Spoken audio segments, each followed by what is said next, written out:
আসসালামু আলাইকুম ওলি স্যারের অনলাইন কোচিং এ সবাইকে স্বাগত। আজ আমরা ক্যাপিটাল স্ট্রাকচারের গুরুত্বপূর্ণ একটা টপিকস আরবিট্রেজ প্রসেস নিয়ে আলোচনা করব। ক্যাপিটাল স্ট্রাকচার চ্যাপ্টারটা খুবই একটা ইম্পর্টেন্ট চ্যাপ্টার। ফার্স্ট ইয়ারের ফিনান্স থেকে শুরু করে ফাইনাল ইয়ারের আহ, যে সাবজেক্ট গুলো আছে ওখানে আছে, এমনকি মাস্টার্স এই চ্যাপ্টারটা আছে। যদি ফার্স্ট ইয়ার বা সেকেন্ড ইয়ারের ফিনান্সে ভালো করে আয়ত্তে আনতে পারেন তাহলে একেবারে বিবিএ এর যতগুলো ইয়ার আছে সব ইয়ারই আপনার কোনো না কোনো কাজে আসবে। বিশেষ করে যারা ফাইনাল ইয়ারে পড়ে তাদের জন্য এই চ্যাপ্টারটা খুবই ইম্পর্টেন্ট, কারণ দুইটা বইতে 10 10 20 নাম্বারের কোয়েশ্চেন হয় কমপক্ষে।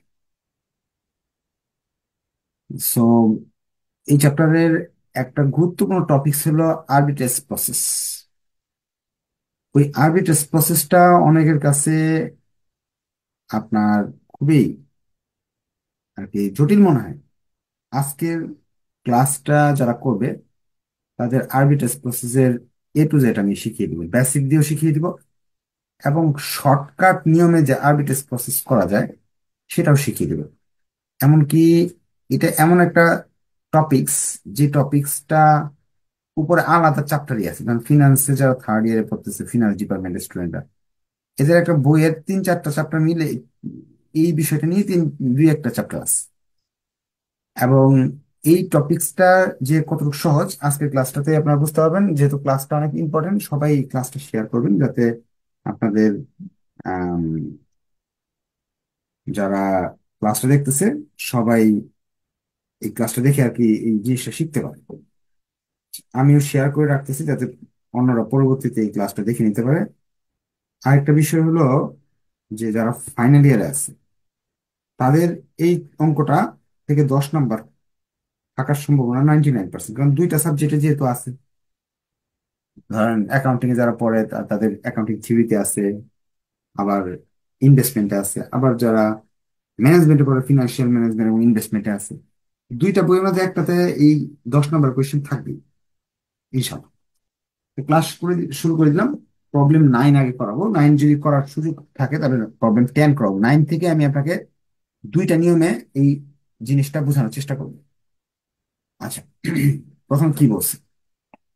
Problem 9, the following is the data regarding two companies Sun and Moon belonging to the same risk class.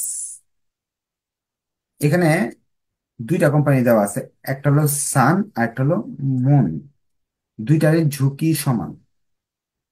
সান কোম্পানির নেট ইনকাম 3 লাখ, মুন কোম্পানির নেট ইনকাম 3 লাখ। সান কোম্পানি কোনো সুদ নেয়, ঋণ নেয় না, আর মুন কোম্পানি ঋণ গ্রহণ করছে 10 লক্ষ টাকা। Cost of equity Sun company 10%, Moon company 15%। K এর মান 10% এবং 15%। এই তথ্যগুলো প্রশ্নে দেওয়া আছে। সান কোম্পানিকে আমি ইউ কোম্পানি বলতে পারি আর মুন কোম্পানিকে আমি এল কোম্পানি বলতে পারি। আপনারা কি এতে একমত? সান কি ইউ কোম্পানি বলা যায়? কারণ কি, সান কোম্পানি কোনো ঋণ নেয়নি, মুন কোম্পানি ঋণ নিয়েছে। এজন্য সানকে আমরা ইউ কোম্পানি বলবো, মুনকে আমরা এল কোম্পানি বলবো। তো প্রশ্নটা আমি একটু লিখে নিচ্ছি। সানের পরিবর্তে পরিবর্তে এখানে ইউ লিখলাম আর একটা এল লিখলাম। 3 লাখ ইবিআইটি, 3 লাখ এখানে দেওয়া 3 লাখ, ইবিআইটি 3 লাখ, 3 লাখ। আর এখানে 6% ডেথ এখানে নাই, এখানে হলো 10 লক্ষ। আর কেই মূলধনের সুদ এখানে 10%, এখানে হলো 15%। এখন আমাকে কি করতে বলছে, এগুলো দিয়ে তারা কি করতে বলছে এটা দেখি। এইগুলো দিয়ে তারা বলছে আপনাকে প্রথমে V value of the farm মানে ভি বের করো, কেও বের করো। দুইটা রিকোয়ারমেন্ট চাইছে, ভি এবং কেও বের করো। এখন আপনাকে ভি এবং কেও যদি বের করতে হয় ভি এবং কেও বের করতে বলছি।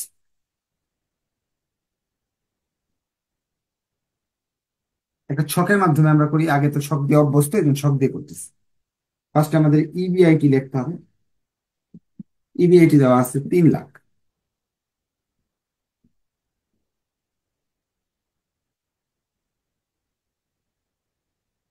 You company, L company, 3 lakh.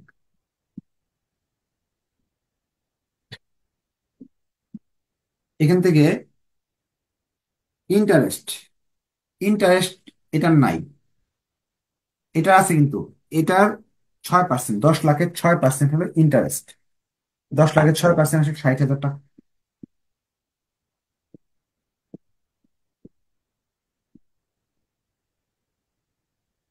2,40,000। তো চলে আসলো হলো এনআই। এখানে লিখবো আমরা, কেই লিখবো। কেই হলো এটা 10%, এটা হলো 15%। এরপর কেই আর এস বের করবো।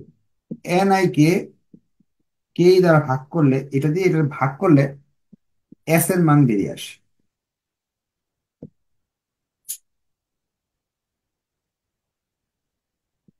যারা আগের ক্লাস করছেন তারা হয়তো বা এই স্টেপ গুলা নিয়ে পরিচিত। যারা আগে কোনো ক্লাস করেন নাই তাদের বলছি, আপনাকে যখন ভ্যালু অফ ফার্ম, মানে ভ্যালু অফ ফার্মের সংক্ষিপ্ত রূপকে ভি বলা হয়, ভ্যালু অফ ফার্ম বের করতে হবে বলবে, তখন আপনাকে এই স্টেপ গুলো ফলো করে যেতে হবে।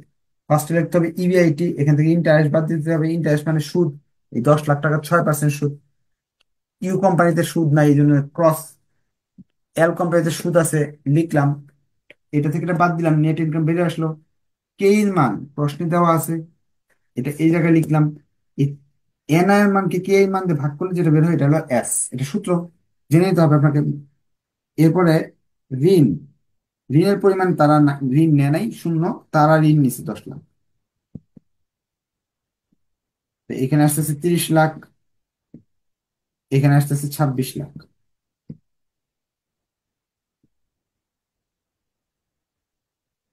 এটা হলো ভি এর মান। ভি কিভাবে আসলো? এস প্লাস বি, এই দুইটা মান যোগ করলে এটা আসে। এখন কে ও, কেউ বের করতে হলে এইটাকে এটাতে ভাগ দিতে হবে। ই বি আই টি ভাগ ভি ইন্টু 100। 3 লাখকে 30 লাখ দিয়ে ভাগ করবো, 100 দ্বিগুণ করবো। 3 লাখকে 26 লাখ দিয়ে ভাগ করবো, 100 দ্বিগুণ করবো। এই দুটা কেন করলাম? এই দুইটা আমাকে রিকোয়ারমেন্টে বলছে, 1 আর 2 নাম্বার রিকোয়ারমেন্ট। আপনারা যদি 1 আর 2 নাম্বার রিকোয়ারমেন্টটা বুঝে যান, রিকোয়ারমেন্টটা একটু কষ্ট করবেন, ওকে লিখবেন। 1 আর 2 নাম্বার রিকোয়ারমেন্ট যদি বুঝে যান তাহলে একটু কষ্ট করে ওকে লিখবেন।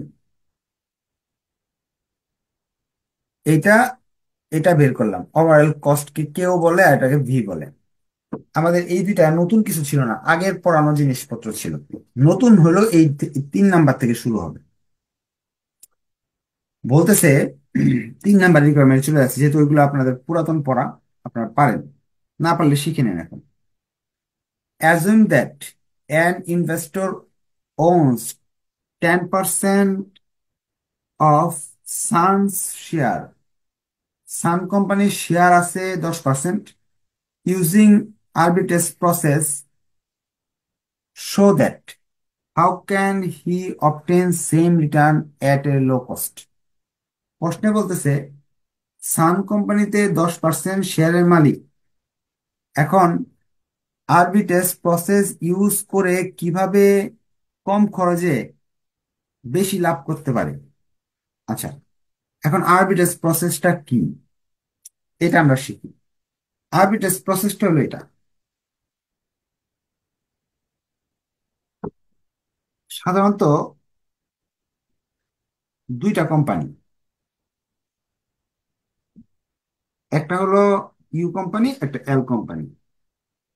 কেউ যদি ইউ কোম্পানির কিছু শেয়ারের মালিক থাকে, ধরেন এখানে আপনি 1 লাখ বিনিয়োগ করছেন, বিনিয়োগ বিনিয়োগ করে হয়তো বা 10,000 টাকা লাভ করতেছেন। এখন এই কোম্পানিতে যদি 1 লাখ বিনিয়োগ করেন, লাভ 10,000-এর জায়গায় 12,000 হইতে পারে। হতে পারে না? এখন এখান থেকে এখানে যাওয়া তো ভালো হবে। অথবা এখানে যদি 1 লাখ বিনিয়োগ করেন, তাহলে আসবে 8,000 টাকা। ধরে নিয়ে আসে 8,000 টাকা। তো এই কোম্পানিটা তো ভালো হবে নিশ্চয়ই। এখন বিনিয়োগকারীরা এই পদ্ধতি ব্যবহার করে দুইটা কোম্পানির তুলনা করে, যে এই কোম্পানিতে থাকবো নাকি ওই কোম্পানিতে থাকলে ভালো হবে। এই পদ্ধতিটাকে আরবিট্রেজ প্রসেস বলা হয়। আরবিট্রেজ অ্যানালাইসিস বলা হয়, বিশ্লেষণ করা যে কোনটাতে থাকা উচিত। এটা দুইটা পদ্ধতিতে করা যায়। একটা পদ্ধতি হলো আপনি মুখস্থ বিদ্যা ইউজ করবেন। আমি আপনাকে একটা সূত্র শিখিয়ে দিব, ওই সূত্র লিখে দিবেন, অঙ্ক শেষ। আরেকটা হলো প্রসেস, হলো বেসিক শিখা, এখানে A to Z কেমনে হইলো কিভাবে হইলো সেটা বাস্তব। ফার্স্টে সূত্র দিয়ে শর্টকাটে শিখিয়ে দিই নাকি, পরে বাস্তবটা শিখাই। সূত্রটা হলো নিয়ম এস, আর প্রশ্নে যে পার্সেন্টেজটা বলবে, বি, প্রশ্নে যে পার্সেন্টেজটা বলবে। সূত্রটা আমি আবার এখানে সুন্দর স্পষ্ট লিখে দিই। ইনভেস্টমেন্ট,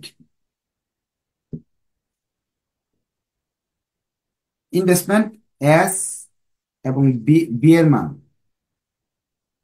এস এবং বি এর মান প্রশ্নে যে পার্সেন্ট বলবে সেটা লিখতে হবে। যেমন প্রশ্নে 10% বলছে, সূত্র দিয়ে করাইতেছি আমরা। ইনভেস্টমেন্ট এস, বি এর মানকে 10% করতে হবে আপনাকে।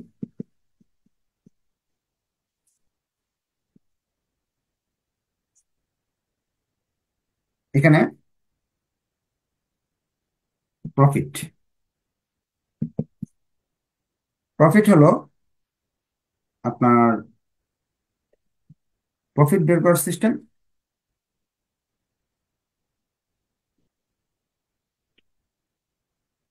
নেট ইনকাম এর 10% করতে হবে, ইন্টারেস্টের 10% করতে হবে। নেট ইনকামের প্রফিট বের করতে হলে নেট ইনকামের 10% করতে হবে, ইন্টারেস্টের 10% করতে হবে। এইটা সূত্র, এই সূত্র বসাই দিবেন, 10-এ 10 পেয়ে যাবেন, অঙ্ক মিলবে। তাহলে আমরা দেখি।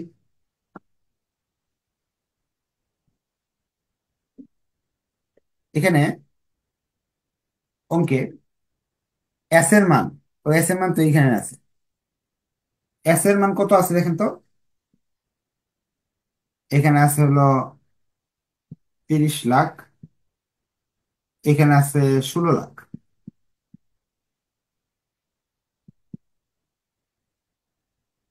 ঋণ, এখানে 0, এখানে 10 লাখ, এখানে 0, এখানে 10 লাখ।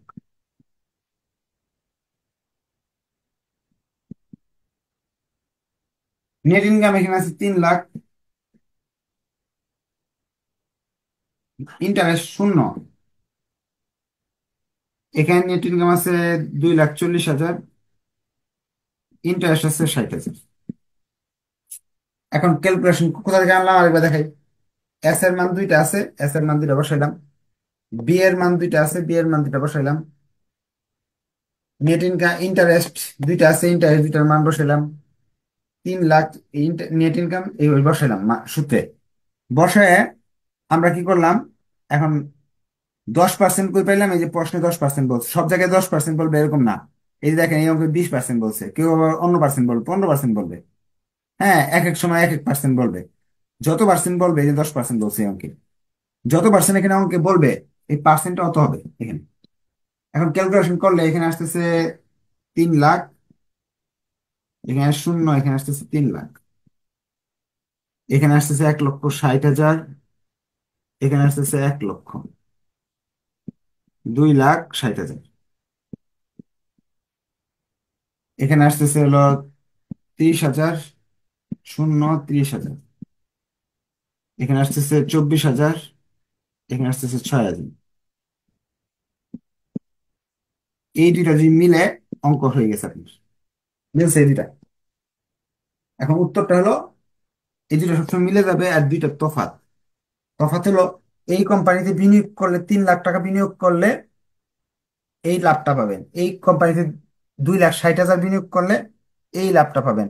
অর্থাৎ 40,000 টাকা বিনিয়োগ কম করে, 40,000 টাকা বিনিয়োগ কম করে একই লাভ করা যায় যদি আপনি শিফট করেন, এখান থেকে এখানে চলে যান।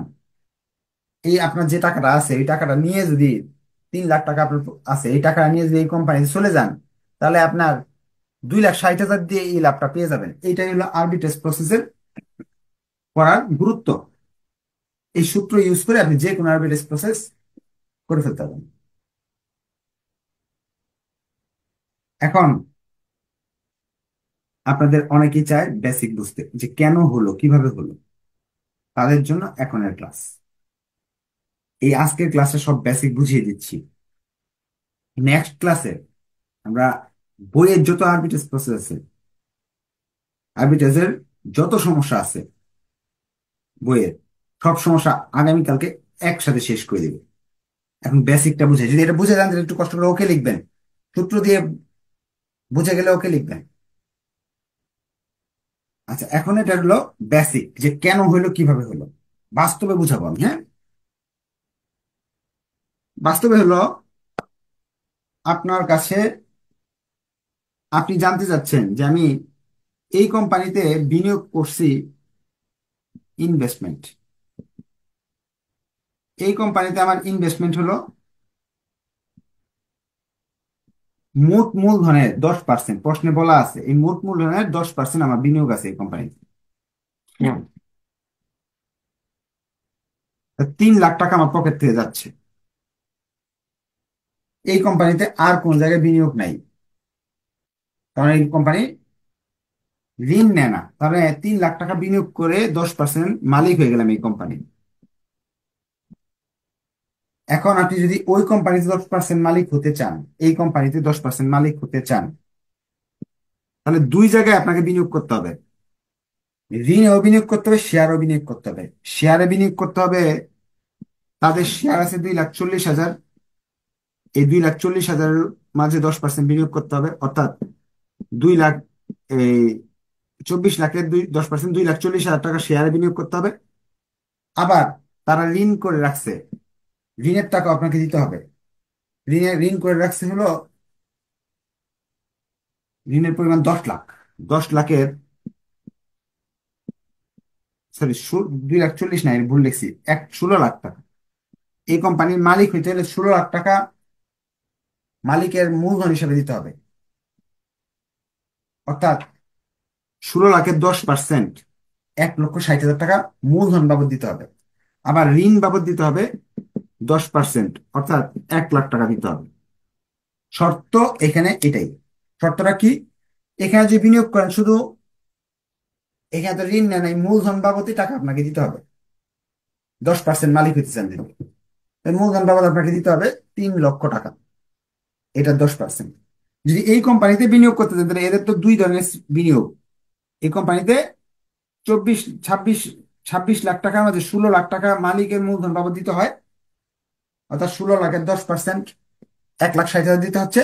আবার ঋণ বাবদ, তাকে এই কোম্পানিকে ঋণ বাবদ আপনাকে টাকা দিতে হবে, যেহেতু কোম্পানি চালাইতে হবে আপনার, 10%, তার আসবে 1 লাখ টাকা।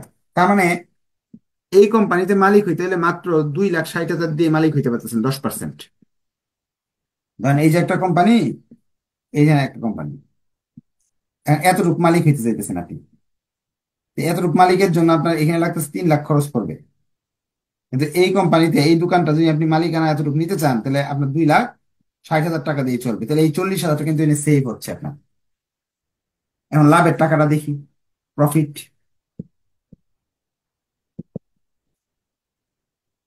এখানে যেহেতু আপনি 3 লাখ টাকা বিনিয়োগ করছেন, মোট লাভ হয়েছে কোম্পানিতে 3 লাখ টাকা। এই লাভের কয় পার্সেন্ট আপনি মুনাফা পাবেন? 10%, যেহেতু মালিক হলো 10%। তাহলে আপনার নিট ইনকামের 3 লাখ টাকা নিট ইনকাম হয়েছে, যেহেতু আপনি 10% মালিক, 10% লাভ মানে 30,000 টাকা লাভ পাবেন। এই কোম্পানিতে 2,40,000 টাকা লাভ হয়েছে, আপনি তো অবশ্যই, এটাকে নেট ইনকাম বলা হয় না, এটাকে ডিভিডেন্ড বলা হয়। বিনিয়োগ করে, মূলধন বিনিয়োগ করে যে লাভটা পাওয়া হয় এটাকে ডিভিডেন্ড বলা হয়। তো এই কোম্পানিতে আপনি ডিভিডেন্ড পাবেন, কারণ এখানে তো আপনার বিনিয়োগ আছে। আপনি বিনিয়োগ করছেন হলো 10%, 2,40,000 টাকা থেকে, 2,40,000 টাকা থেকে 10% লাভ পাবেন। তাহলে কত আসলো? 24,000 টাকা। আপনি যে সুদে টাকা লাগাইছেন এখান থেকে লাভ পাবেন না? হ্যাঁ, অবশ্যই পাবেন। সুদের টাকার উপরেও লাভ পাবেন। সুদে টাকা দিচ্ছেন হলো 1,00,000 টাকা, ওই টাকারও লাভ দিবে তারা, বলতেছে। কত টাকা লাভ দিবে? সুদে টাকা দিলে তাদের, তারা সুদের উপর, ঋণের উপর 6% লাভ দেয়। 6% সুদ দিবে আপনাকে। তো 1,00,000 টাকা যে আপনি দিচ্ছেন, এটা 6% কত আসে? 6,000 টাকা। তো মোট লাভ আসতেছে 30,000। এখানেও লাভ আসতেছে 30,000। এখানেও 30,000 লাভ আসতেছে, এখানেও 30,000 লাভ আসতেছে, কিন্তু এইখানে বিনিয়োগ করতেছে 3 লাখ, এখানে বিনিয়োগ করতেছে 2,60,000 টাকা। তাহলে এই জায়গায় বিনিয়োগ করাটাই বেস্ট হবে। তারা ডিসিশন জানতে চায় না যে যাওয়া ঠিক হবে নাকি হবে না, শুধু এত জানতে চাইছে কোনটাতে কম খরচে আমার লাভ সমান হয়, খরচ কম হবে, এইটাতে খরচ কম হবে। এটা আপনি কমেন্টে লিখে দিতে পারেন যে এই বিশ্লেষণে তো বোঝা যাচ্ছে এখানে খরচ 40,000 টাকা খরচ কম হচ্ছে। Investment reduce, investment reduce, reduce মানে কমে যাওয়া, অন এল কোম্পানি।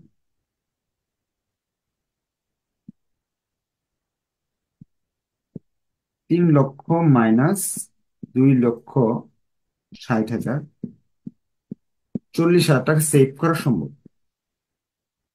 এটা একেবারে বেসিক, যে বিনিয়োগ করলে ডিভিডেন্ড পাওয়া যায়, ঋণ দিলে সুদ পাওয়া যায়।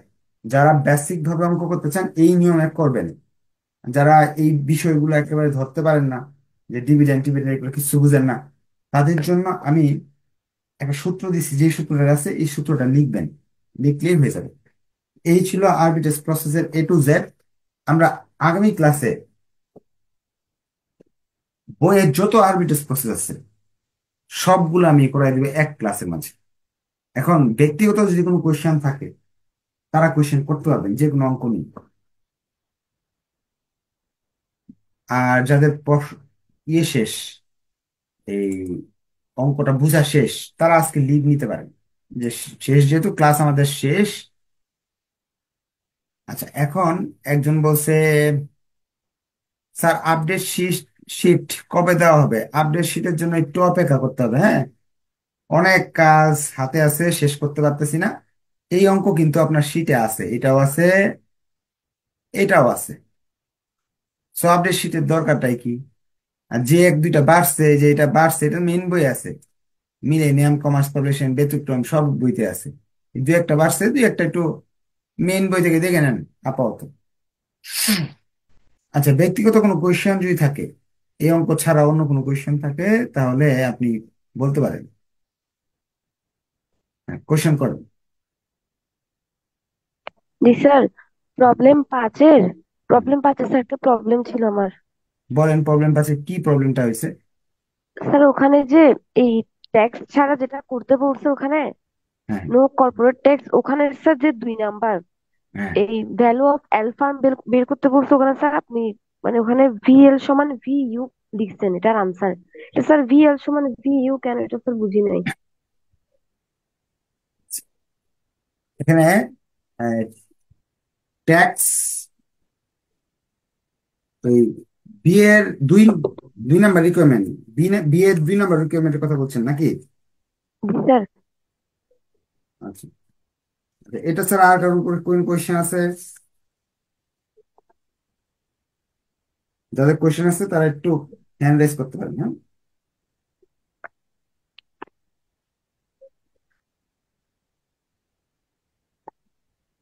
এই বিয়ের 2 নাম্বারের রিকোয়ারমেন্ট আমি আবার করে দিচ্ছি।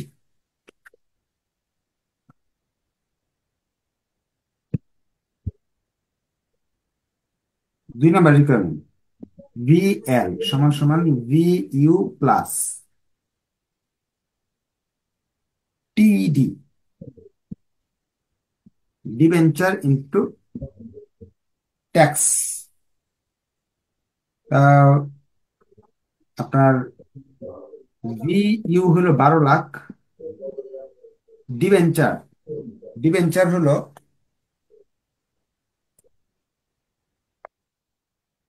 ডিবেঞ্চার পরিমাণ এখানে দেওয়া আছে 10 লাখ, মানে ডি এর ডিবেঞ্চার বা ঋণ বি 10 লাখ। কর্পোরেট ট্যাক্স আছে 40%, 12 লক্ষ যোগ এটার 40% কত আসে? 4 লক্ষ, 16 লক্ষ টাকা আসবে। এটাই তো করে দেওয়ার কথা। তারপর যদি আমি ভুল করে থাকি, এখন সংশোধন করে দিলাম। হুম, আমি হয়তোবা, আমার যত ধারণা, আমি হয়তোবা বি নাম্বারে পড়িনি, এ নাম্বারে পড়ছি। ভি এল সমান সমান ভি ইউ, ভি ইউ, হ্যাঁ, এটা হয়তো বা পড়ছিলাম।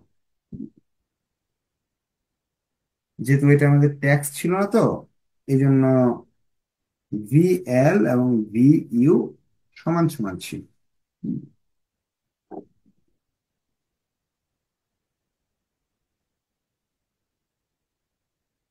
বলেন।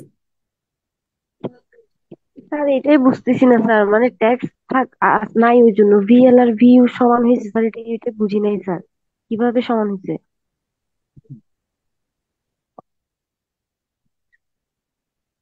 পরে আর কারণ কোয়েশ্চেন। স্যার হচ্ছে আমি শর্ট টার্ম ফিনান্সিং এর একটা কোশ্চেন করতে চাচ্ছি স্যার। হ্যাঁ, বলেন বলেন। স্যার ওখানে যখন ইআইআর থাকে স্যার, তখন তো হচ্ছে আপনার 1+RN-1 ইন্টু 100 এই ইয়েটা হয়। কিন্তু এখানে দেখা গেল যে মাঝে মধ্যে যে আপনার, হ্যাঁ, ওই যে এআইআরও দেওয়া নাই, মানে কস্ট অফ ট্রেড ক্রেডিটও নাই, সেক্ষেত্রে আমরা মনে করেন যে ওই ইয়েটাতে যে কোনো একটা সূত্র বসায় দেয়। হুম, মানে এক্স্যাক্টলি আমরা কিভাবে বুঝবো যে এই সূত্রটা পড়বে বা ওই সূত্রটা পড়বে, ওইটা একটু। আচ্ছা, ঠিক আছে। আচ্ছা, এখন এটা হলো আপনাদের যাদের ক্লাস শেষ, এরা বিদায় নিতে পারেন, হ্যাঁ। এখন ব্যক্তিগত কালকে ফার্স্ট ইয়ারের একটা পরীক্ষা আছে, তো ফার্স্ট ইয়ার স্টুডেন্ট যারা আছে তারা কোয়েশ্চেন করতে হবে।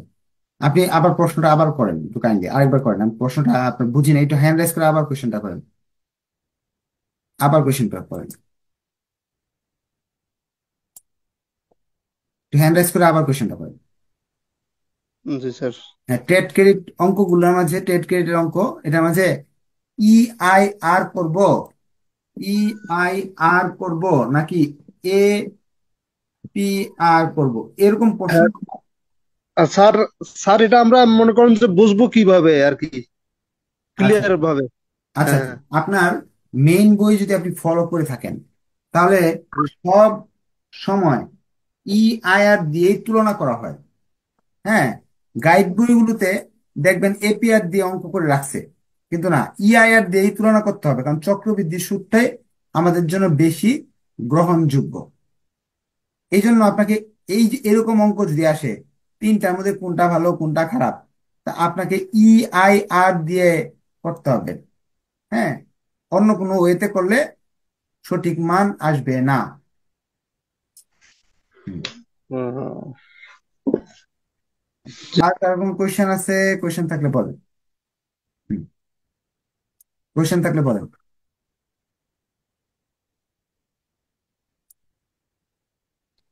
স্যার আসসালামু আলাইকুম। ওয়ালাইকুম আসসালাম, বলেন।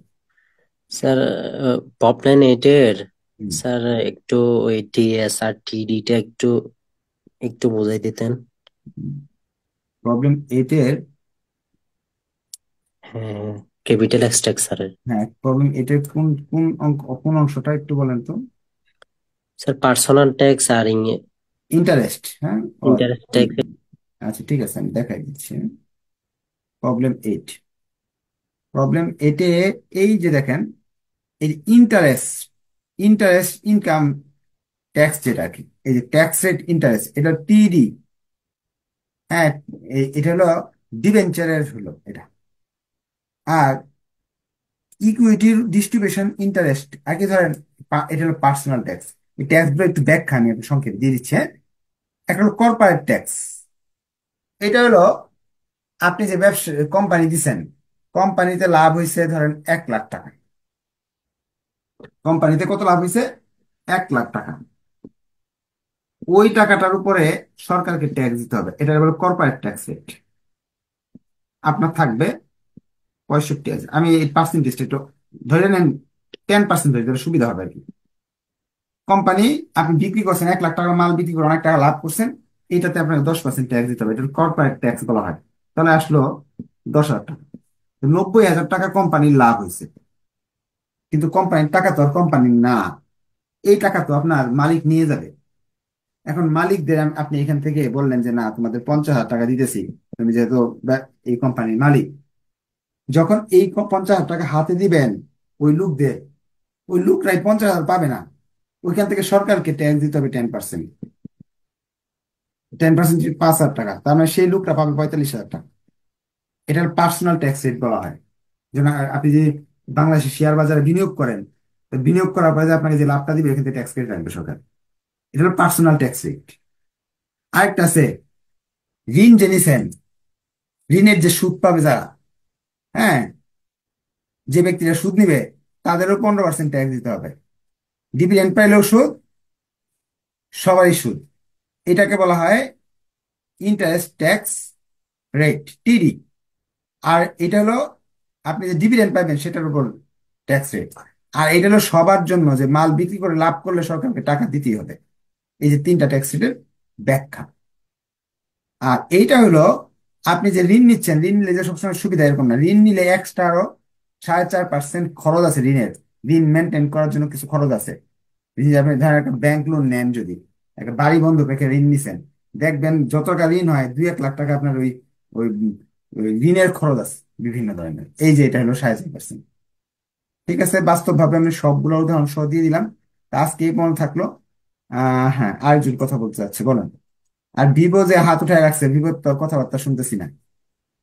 বলেন। স্যার, প্রবলেম 5-এর হুম, এই নো ট্যাক্স এর যে রিকোয়ারমেন্ট গুলো করতে বলছে, ওখানে যে 7 নাম্বার যেটা WFCC অফ এল ফার্ম, হুম। ওই ম্যাথটা স্যার মানে কমার্স পাবলিকেশন বইও আছে, কিন্তু স্যার ওইটার সাথে স্যার আপনার স্যার আনসার মিলতেছে না। আপনার এখানে স্যার আসছে 10%, স্যার বই ওখানে দিয়ে আছে 70.50%। স্যার কোথায় ভুল হয়েছে বুঝতে পারতেছি না। আচ্ছা, আপনি ওইটা এই ছক আকারে করবেন, আমার ক্যালকুলেশনটা দেখবেন একেবারে অ্যাকুরেটলি। আমার ক্যালকুলেশন ভুল হতে পারে, এমন না হবে না, এরকম না।